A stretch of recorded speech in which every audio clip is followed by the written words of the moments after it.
Dia bisa menghilangkan hujan, bisa menghilangkan juga suara-suara belakang, tapi nggak bisa menghilangkan dosa. Tobat. Kita kasih solusi. Dulu tuh Ana sama Reda sempat bikin kita di Bandung ya, yang namanya kayak workshop antara Reda videonya, Ana audionya. Oke. Nah, Ana sempat dalam workshop itu memutarkan beberapa audio. Beberapa audio dari kajian-kajian Ustadz. Ada beberapa audio. Nah, Ana pengen penonton itu coba menurut kalian, yang menurut kalian bagus suaranya yang mana? Oh, jadi dulu. dipaparkan dulu itu. Tujuannya apa? Kalau dalam audio kita harus dalam satu definisi dulu. Menurut kita audio yang bagus tuh yang ini atau yang ini atau yang ini. Ternyata kan berbeda pendapat. Iya. Ada yang bilang suaranya ngeruang yang bagus, ada yang pecah dibilang bagus. Nah, jadi kita samain dulu persepsinya. Audio yang bagus itu yang seperti apa? Apakah yang ada suara ruangnya? Apakah yang volumenya tinggi? Yang kayak gimana? Dan kebanyakan memang salah karena persepsi orang tuh tentang audio yang bagus tuh ternyata beda-beda. Oke. Gitu. Nah, terakhir baru dikasih tahu jawabannya ini gini. Kenapa yang ini bagus? Kenapa yang ini jelek? Gitu. Kenapa orang yang memilih suara audio pecah tuh bisa dibilang bagus? Karena mungkin mereka terbiasa mendengar misalnya di kajian atau di masjid pecah pun mereka bilang ya seperti inilah suaranya, tapi ternyata bisa lebih bagus. Oh, behavior, karena kebiasaannya begitu. Kebiasaannya. Nah, dari situ baru dikasih tahu nih yang bagus tuh yang kayak gini nih. Jadi kalau kita punya audio, kita harus tahu tujuannya kita ngejarnya kayak gimana. Sama kayak kita kan jadi video mau di grading, harus ada referensi dulu dong. Iya. Yang ini nih kita kejar yang kayak gini. Iya. Nah, audio pun juga ini juga khusus buat orang-orang yang suka bikin podcast, terus kajian-kajian di masjid. Kalian harus tahu dulu suara yang bagus itu seperti apa. Baru kalau udah tahu, oh ini suara yang bagus gini, nah kita kejar yang kayak gitu. Kalau dulu kita di musik ada juga faedahnya kalau mau mixing dengerin dulu mixingan orang lain. Iya benar. Nah, iya. Dulu Simon. Di Cibubur. Iya. Nah, jadi dulu, tahu tuh. Gue pengen seperti ini, baru dikejar ke sana. Nah, setelah masuk ke audio ternyata Ana pikir cuma ngerjain vokal 4 biji maksimal harusnya lebih gampang. Ternyata enggak. Ternyata lebih susah gitu karena salah satunya kayak gini, kita ngobrol duaan ya. Iya. Suara kalau antum enggak ngomong tapi bisa nangkep mic Ana di situ. Jadi kalau misalnya dalam 2 audio otomatis masuk suara Ana yang direct sama yang ruangannya. Iya. Nah, jadi ada suaranya ngeruang gitu. Oh, bocor. Bocorannya istilahnya. Tuh masuk. Itu banyak sekali di podcast tuh yang seperti itu, apalagi PR kalau udah mulai 4 orang. Ditambah hujan lagi gitu, maksudnya itu repot lah gitu. Bener. Oke, ini menarik nih ya. Ini catat teman-teman ya para konten kreator. Kalau studio juga akan menjadi dampak yang signifikan nggak ketika memang sangat ya? Sangat. Gimana pun juga kita punya konsep kalau di dalam audio. Kalau yang masuk sampah keluar sampah. Dalam arti kebagusan audionya ya. Jadi kalau masuknya juga udah rada-rada jelek, keluarnya juga nggak akan jauh beda. Walaupun udah di mixing sedemikian mungkin, tapi kalau audio dasarnya udah bagus bisa diapa-apain sih intinya ya. Tapi ada pun juga solusi kalau audionya memang misalnya satu tadi kita bilang ada suara back noise ya, kayak suara jalan, suara hujan, suara orang-orang ngobrol di belakang itu memang bisa hilang juga. Nah, gimana cara ngilangin ya? Kan udah satu-satu kita obrolin ya. Ke mixing. Oke, ini catat deh. Ini buat kalian yang taping ya. Sebenarnya bisa diaplikasikan untuk live, tapi sama kalau kita mau bikin kajian di masjid, kita harus cek sound. Mau nggak mau. Ana beberapa kali sih ngebantuin ikhwan di masjid. Harus dicobain dulu suaranya karena nggak tahu suara ustadznya segede apa, kerasnya seperti apa, ekinya. Jadi kadang-kadang yang cek soundnya tuh gini, Assalamualaikum.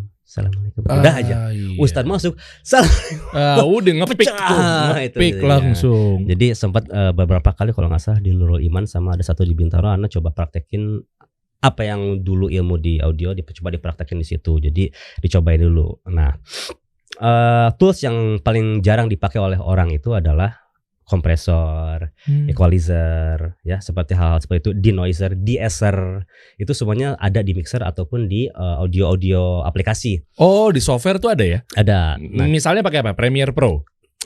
Premiere Pro atau kalau audio misalnya bisa Audition. Di Audition atau di Logic atau di Pro Tools. Tetap Anda kalau ngerjain podcast di Logic ataupun di Pro Tools karena toolsnya profesional untuk ngeditnya di situ. Yang pertama ketika kita terima audio pastikan dia nggak pick kan ya, kalau kayak gini nih bagus nih. Dan mungkin kalau antum orang broadcast pasti tahu dong standar audio tuh harus di berapa dB sih gitu. Iya. Karena kalau kita lihat di YouTube ada yang kekecilan, ada yang kegedean, nggak ada standarnya. Nah, kayak di Rabanians kita cobain untuk setiap kajian volumenya stabil segitu. Oke. Masteringnya lah gitu ya, masteringnya gitu. Oke. Nah mungkin yang pertama harus diperhatikan adalah equalizer. Kadang-kadang gini, tujuan kita masang mic. Nah kita lihat dulu dong dari itu suara aslinya kayak gimana. Oh kayak gini. Ketangkep di mic-nya kayak gimana. Oh ternyata jauh. Nah kita coba eki. Hasil yang direkam ini harus targetnya adalah ya ini segini, suara derinya. Okay. Jangan lebih cempreng, jangan lebih tebal, tapi naturalnya dari itu seperti apa. Karena pasti mic nangkapnya beda dong. Iya gitu. Betul. Karena ada beberapa ustadz yang kok suara gue misalnya di kajian jadi kayak yang cempreng ya. Iya. Di monitornya. Di monitornya kayak nggak enak gitu. Dan biasanya kita tahu kalau orang perform terus hasilnya bagus, percaya dirinya akan naik. Iya itu gitu. MC biasanya kayak gitu tuh. Jangan sampai juga ustadz jadi misalnya suaranya cempreng, apalagi kalau noise atau ada banyak gangguan, ngikok lagi di tengah jalan tiba-tiba noise, kan terganggu ya. Kajian tuh kayak gitu tuh terganggu banget. Yang kayak gitu bisa ngedropin mood ustadznya atau orang yang performnya juga pasti akan terganggu.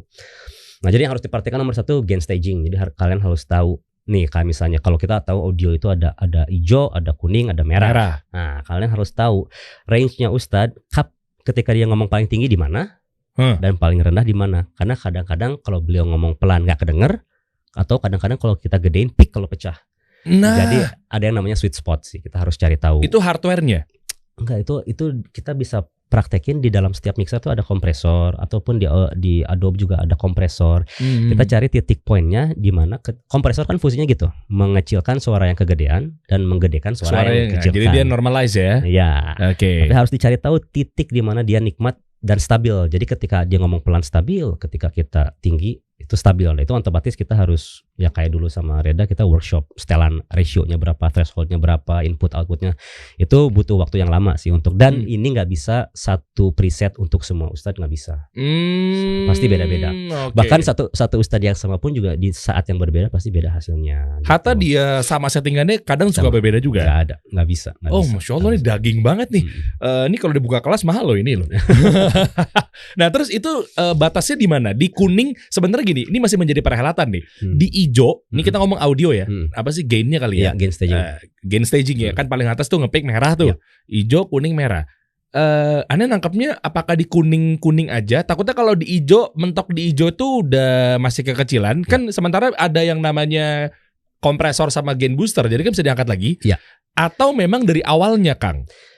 Yang pertama kunci tadi awal. Dari awal mulailah dulu dari yang hijau ke arah kuning-kuningan lah gitu. Jangan kalau kuningnya muncul nggak apa-apa? Nggak apa-apa sedikit. Jadi awalnya ketika kita pasang mic segitu aja dulu. Baru setelah itu kita pasang namanya kompresor untuk menstabilkan suara-suara yang lebih pelan dan pastikan dia nggak sampai peak. Biasanya nanti kedengaran tanpa kita lihat grafiknya pun juga di sini udah kedengaran. Ustadz pas ngomong pelan, jadi enak. Pas kenceng nggak pecah. Kadang-kadang kan kita tahu kalau dinamika orang yang berbicara tuh kalau udah kajian naik turunnya luar biasa. Habis kompresor pasang eki, samain karakter suara ustadz di speaker dengan karakter suara ustadz aslinya. Jangan cempreng, jangan ada juga orang yang sampai ketebelan. Ada juga sampai feedback nyetel gitu ya. Jadi itu yang Ana sering dengar di kajian secara offline itu ketika ngomong suka ada suara feedback sih. Aduh. Itu sebenarnya mengganggu. Tapi karena orang itu awam, nggak tahu feedback. Jadi taunya ya emang audio tuh gitu. Karena kita nggak membiasakan menyajikan audio yang bagus. Jadi akan beranggapan bahwa audio tuh seperti itu gitu. Memang harus naik sih standarnya gitu. Iya dong. Apalagi kan kalau mau bikin konten sekarang tuh harus sudah ya muslim ayo dong. Iya. Iya kan jangan jangan gaung lah direkam. VO-nya jadinya gaung apa segala macam. Tapi kalau ngilangin efek hujan tadi tuh nanti itu terakhir. Waduh, di teaser lagi nih mantap. Jadi ada kompresor tadi. Jadi misalnya kalau antum punya satu channel untuk audio, misalnya katakan ini Derry gitu. Derinya yang pertama misalnya kompresor dulu, pastikan suaranya stabil. Kedua equalizernya, tujuan equalizer untuk menyamakan dengan suara aslinya, sumber aslinya. Udah gitu de-esser, pastiin suara kita tahu kalau vokalis biasanya suka pakai de-esser, kalau bilang S biasanya tajam. Iya, ini apa? Tajam, sakit. Pasti terus cari frekuensinya tuh. Tiap orang beda-beda S-nya tuh. Antum biasanya misalnya bilang S di frekuensi 7.000, mungkin dia ngomong S di 8.000. Beda-beda orang-orang tuh gitu. Jadi cari tahu. Dan biasanya kalau sound engineer akan, kalau misalnya langganan terulang-ulang sama Derry atau sama Reda gitu. Jadi dia tahu ditulis Reda S-nya di sini. Terus Derry atau enggak Ustadz ini frekuensi S-nya di sini ditulis supaya mempercepat ke depannya kerjanya. Oke, di blocking channel ya? Iya, istilahnya begitu kan. Kalau kita cek sound tuh kayak gitu. Iya. Setelah di eser, biasanya kita masang yang namanya limiter supaya stabil antara MC, terus kajian ustadz ataupun nanti penanya semuanya stabil suaranya. Ini hardware limiter ini? Enggak. Jadi di software semua? Bisa software, bisa hardware. Jadi ini bisa diaplikasikan ke dalam acara taping atau acara kalau live. Karena kan biasanya gini, kadang-kadang suara penanya kecil, suara ustadz besar, suara MC kecil, nggak stabil aja sih intinya. Cuma kita pengen bersih. Dan biasanya audio yang bersih itu pasti nggak akan ada yang muji, wah ini audio bagus sekali, nggak. Ketika dia bagus, semua orang akan diam. Ketika jelek, dia komplain. Ini pecah nih, gitu. Jadi, bener. Jadi dulu itu waktu zaman kita di audio engineer itu nggak mungkin akan mendapatkan pujian hasil yang bagus, karena memang seperti itu harusnya suara gitu. Ya kan? Kalau Anda dengar antum bicara, ya seperti ini suaranya. Iya. Emang kayak gitu. Tapi kalau suaranya tiba-tiba jadi cemprek kok gini sih? Ketika jelek akan dihina. Ketika bagus memang seharusnya seperti itu. gitu. Jadi itu.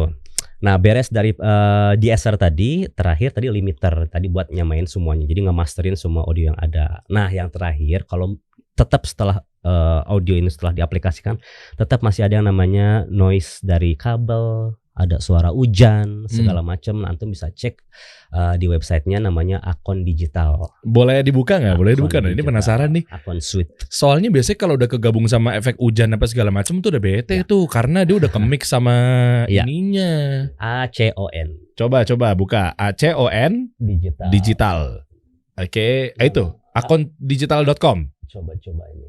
Coba. Ini? Iya, ini. Ini Kang, software. Professional audio editing, restoration dan mastering. Ini anak pakai juga di Rabanians untuk menyelesaikan masalah-masalah banyak gitu, karena lagi syuting kan ada aja tuh. Ini kalau nggak bukan. Ini subscribe gitu langganan atau beli putus? Ini beli putus. Beli putus ya. Beli putus. Ingat, harus kalau emang bayar, jangan lo crack-crackan gitu loh. Zaman dulu ya. Iya, dia kalah-kalin lagi nih. Nah, ini yang restoration ini tadi anak pakai yang itu untuk dia bisa menghilangkan hujan, bisa menghilangkan juga suara-suara belakang, tapi nggak bisa menghilangkan dosa.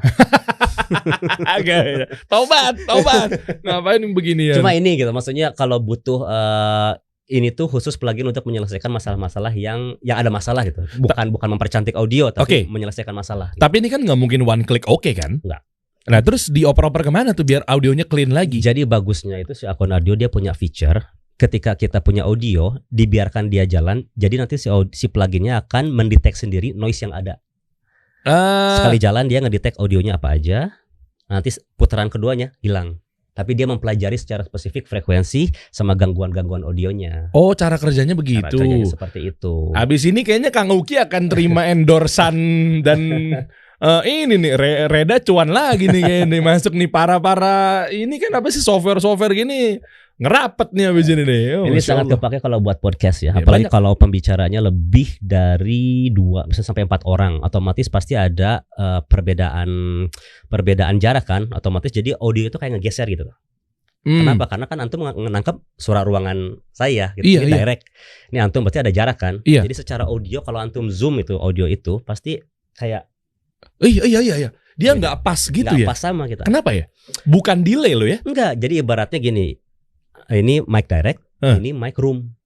Oh, bocornya itu ada beberapa milisecond. Nah, kalau udah ada 4 itu PR. Si ini masuk ke sini, si ini masuk ke sini, si ini masuk ke sini. Harus dicocokin. Berarti zoom sampai ini banget biar cocokin. Sebenarnya sekali jadi klik itu udah oke. Frame per secondnya jadinya enak ya. Nah iya, makanya mungkin dulu juga banyak sekali orang video yang ketika nerima audio tuh kadang-kadang ini kok nggak sync ya video sama audionya, kadang-kadang kecepatan, kadang-kadang kelambatan gitu. Nah, itu mulai dari sample rate-nya ngaruh, mulai dari itunya pun juga ngaruh. Siapa yang akan menjadi patokan jarak antara 4 orang ini, yang menjadi patokan utamanya mic yang mana gitu. Jadi ini konten kreator yang di bidang podcast harus perhatiin nih. Soalnya banyak juga kita dengerin podcast. Ya begitu, suaranya nggak clean, nggak cocok, nggak synchronize apa segala macam. Sering banget, sering banget nonton beberapa kajian yang memang kadang-kadang masalahnya sangat basic di audio. Mulai dari pecah itu udah sering banget lah kalau pecah ya gitu. Bener. Terus ya itu ketika ustadz ataupun pembicara ngomongnya pelan, kok tenggelam, tiba-tiba naik. Nggak mungkin FOH-nya, nggak mungkin. Ini kayaknya lagi pelan nih, nggak mungkin gitu kan? Nggak mungkin ya. Itu yang otomatis ngegerak si feedernya itu. Nah tadi itu yang geraknya si kompresor. Ketika kompresor itu udah menstabilkan suara yang pelan atau yang tinggi kan, otomatis lu stabil di situ suaranya, kurang lebih berapa dB dinamikanya dikecilin kan. Kompresor tuh fungsinya mengecilkan dinamika. Lu nggak akan jauh daripada -2 atau +1. Segitu-gitu aja gitu. Jadi dari biasa orang yang ngomong pelannya gini gitu ya. Dan dikecilin jadi ngomongnya segini. Nanti orang pembicara kedua juga segini. Stabil semuanya.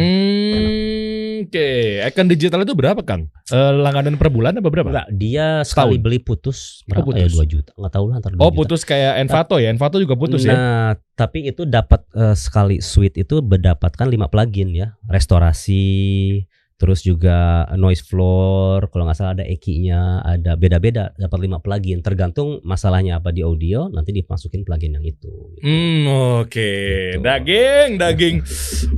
Harus tahu soalnya begini-begini. Ada lagi nggak kira-kira tips buat teman-teman kan dari sudut pandang audio engineering nih, Kang Uki nih? Ini yang satu juga masukan buat para orang yang ngelakuin audio. Nanti kalaupun di kajian ataupun di podcast, pastikan untuk mematikan yang namanya frekuensi 80 ke bawah tuh ada tombol tuh di mixer, matiin aja. Oh bukan justru malah dinyalain ya? Enggak, manusia itu suaranya insya Allah dari 100 ke atas. 80 tuh instrumen antum. Oh bass. Gitu ya. Kita bass zaman dulu basis ya kan? Iya. Kalau bass itu frekuensinya 80-60, kita nggak pakai. Tapi kadang-kadang kalau di kajian suka dinyalain, jadi ada suara kalau kita dengar di kajian tuh ada suara noise. Iya. Noise floor. Tutup aja. 80 ke belakang. Tutup. Frekuensi 500 itu frekuensinya kaleng kayak orang ngomong. Kalau orang ngomong kayak gini. Nah, itu frekuensi 500. Jadi kalau 500 potong. Udah pasti manusia nggak begitu kepake kalau 500. Oh, ini detail banget nih. Frekuensi. Phantom gitu gimana? Perlu nggak sih? Kalau Phantom tergantung mic. Dia Phantom tuh sebenarnya kan dia kayak ibaratnya baterai untuk mic tertentu gitu. Jadi Phantom itu hanya sebenarnya ngeluarin listrik untuk mic yang nggak jalan. Jadi itu mah beda mic. Ada mic yang butuh Phantom, ada yang enggak. Ada yang enggak. Sound card. Ini kita bedah aja satu-satu nih. Nih penasaran banget deh. Sound card tuh ada bisa langsung colok gak sih? Kadang orang-orang bikin konten tuh kadang harus hardware lagi dong, gua beli sound card lagi. Ada beberapa misalnya orang yang suka pakai mic tempel tapi alat rekamnya adalah misalnya kamera. Kenapa hasil dari kamera sama sound card pasti beda? Karena tiap sound card itu punya dynamic range yang berbeda-beda. Ada kamera di volume tertentu udah peak. Dia yang namanya headroomnya tuh pendek, kecil. Headroom tuh kalau kita lihat itu tuh dari yang paling kiri ke atas yang gituan volume itu headroom. Bukan berarti dalam digital itu kelihatannya panjang terus dia panjang, enggak. Oh bukan gitu bacanya. Gitu. Kadang-kadang kita bilang langsung peak. Headroomnya pendek, tapi ada juga headroom yang tinggi itu adalah ketika kita udah teriak dia masih segini volumenya. Bukan masalah naikin gain ya. Jadi maksudnya si sound card ini bisa fungsinya selain dia menghasilkan audio yang bagus, tapi ketika headroomnya tinggi dia bisa kenceng tapi nggak pecah. Gitu. Memang harus dicobain karena Anda beberapa kali pakai sebenarnya kan sound card itu adalah convert dari audio yang bukan digital, analog to digital kan. IO to output to input to output tuh dalam arti dari audio analog ke digital dan digital ke analog. Kenapa ada audio tuh yang harganya 2 juta tapi ada juga yang dulu misalnya sampai 20 juta, bedanya apa sih gitu. Otomatis akan kerasa sih kalau untuk udah benar-benar ngerti yang namanya equalizer, kompresor segala macam, itu akan kerasa ternyata dengan sound card yang ini nggak bisa gini gitu. Tapi alhamdulillah kalau di audio kita untuk podcast aja nggak butuh sound card yang sampai puluhan juta karena dengan kayak Focusrite yang 2 juta, 3 juta kayaknya insya Allah itu udah aman kalau untuk kita seperti ini gitu. Nah, budget gimana nih buat pemula nih Kang nih? Maksudnya kalau mau bangun buat bikin podcast, kira-kira kalau bikin studio kayak gitu kan belum beli ininya gitu ya. Di luar kamera deh, di luar kamera. Nah, kemarin banyak yang kejebak gini gitu. Kesannya tuh kalau audio sekarang tuh harus pakai mixer, tapi ternyata enggak gitu. Enggak harus juga punya mixer gitu. Karena kadang-kadang kita pikir kalau kita ngerjain audio harus punya mixer. Iya. Apa ini? Hand recorder? Kalau Ana sekarang jadi kan kita udah mulai digital ya. Jadi segala sesuatu bisa dioperasikan di dalam komputer sampai mixer pun juga. Dengan kita punya sound card, kita tinggal buka aja kayak Ana bocorin maksudnya setelan di Rabanians. Boleh. Udah nggak pakai mixer, jadi kita pakai sound card. langsung pakai Logicnya otomatis itu jadi mixernya. Tapi mesti Mac dong. Logic iya. Iya. Kalau enggak Windows. Kalau Windows ada namanya ya, kalau mau gratis tuh ada namanya Reaper gitu nggak tahu. RIPPER. Kalau nggak salah Reaper. Tapi kalau mau profesional untuk ngedit paling enak memang pakai Pro Tools. Untuk ngedit kajian tuh enak, motong-motong segala macamnya gitu. Jadi di Rabanians itu pakai sound card 8 channel, 4 itu adalah 2 Ustadz sama 2 adalah untuk MC-nya. Semua masuk dalam satu Logic, masing-masing channelnya. Kadang-kadang keterbatasan di kamera adalah kita mungkin masuk hanya stereo atau satu channel. Otomatis kalau Ana ngasih equalizer di channel sendiri, antum ke bawah. Equalizernya ngikut. Iya. Nah, sedangkan masing-masing audio butuh prosesor masing-masing gitu. Jadi sebelum beli sound card pastiin dulu yang bicara nanti berapa orang. Ada juga beberapa yang tiba-tiba beli mixer 16 channel, 32 channel, mubazir. Jadi pastiin dulu sesuai dengan target digital itu. Jadi kalau Ana saranin buat yang pemula beli sound card, kalau yang bicara 2 orang ya 2 orang aja. Antum coba edit di komputer karena zaman sekarang pun juga sound card yang itu bisa dipakai buat live di kajian offline. Karena latensinya sekarang udah sangat-sangat, latensi itu jarak yang dibutuhkan untuk merubah analog jadi digital ke analog. Cepat sekarang udah cepat. Udah cepat ya? Zaman dulu kita awal-awal jreng baru misalnya. Iya gitu. Terlambat. Kalau sekarang udah bagus. Jadi saya saranin sih itu sih. Sound card aja udah nggak usah pakai mixer sih sekarang sih. Dan lebih memudahkan dalam memasang equalizer, kompresor segala macamnya lebih oke. Gitu. Nih ngeri komplit. Sekian lama kita bertemu, taunya ternyata di balik ini perdagingan keluar. Zaman-zamannya kita satu label. Hah? Sekarang panggilannya udah nggak ada lagi. Nyaman nggak kalau dipanggil sekarang Uki X Noah? Nggak tahu, akhir-akhir ini memang udah nggak ada yang manggil X Noah ya, alhamdulillah. Udah nggak ada lagi ya. Kan dulu kan dari mulai Uki Peter Pan, Uki Noah, Uki X Noah, Uki Kautsar. Nah itu terus ada perpindahan fase ini. Gitu banyak julukan-julukan deh. Itu yang paling nyaman, yang paling bawah dong. Kembali ke nama asli yang dikasih oleh orang tua. Oke. Tapi udah masalah tuh ya kalau Uki X Noah gitu. Kan udah ada X-nya sebetulnya. Apa masih masalah? Nggak tahu ya. Ana tuh berangkat dari sebab di dunia musik ini ada orang yang misalnya dulunya dikeluarin oleh, bukan dia keluar tapi dikeluarin sama band. Iya. Ada orang dikeluarin dari bandnya. Anda nggak lagi nyindir saya kan? Enggak. Nggak tahu. Antum dikeluarin. Enggak. Maksudnya sebenarnya band Anda juga kan ada orang yang dikeluarin. Iya. Tapi kemanapun mereka pergi, mereka selalu membawa nama XXS karena masih ada kebanggaan di situ. Iya, betul. Karena mereka merasa gue bangga dulunya pernah di sana, cuma gue dikeluarin gitu aja. Iya. Kalau sekarang mah enggak lah udah. Kalau Ana kan dikeluarkan, ibaratnya memilih untuk menanggalkan nama itu sendiri. Gitu. Jadi sebenarnya walaupun menurut orang pasti akan ada, ya gimana pun lu pergi kemana-mana lu akan dikenal sebagai X Noah. Iya. Tapi sebagai pribadi Ana juga pengen dong lepas dari lama itunya gitu. Maksudnya kalau nggak akan move on. Iya benar. Iya, yang salah sebenarnya gini, terserah dia mau Uki Kautsar, tapi yang salah Uki X Viera. Itu yang Uki X Speaker First. Uki X Speaker First. Karena Reda pun juga tidak memakai. Oh, Reda juga nggak memakai. Oke. Kirain Reda ada. Saya terinspirasi jadi. Oh, Reda Samudra X Wali juga enggak ya? Sempet ya dulu.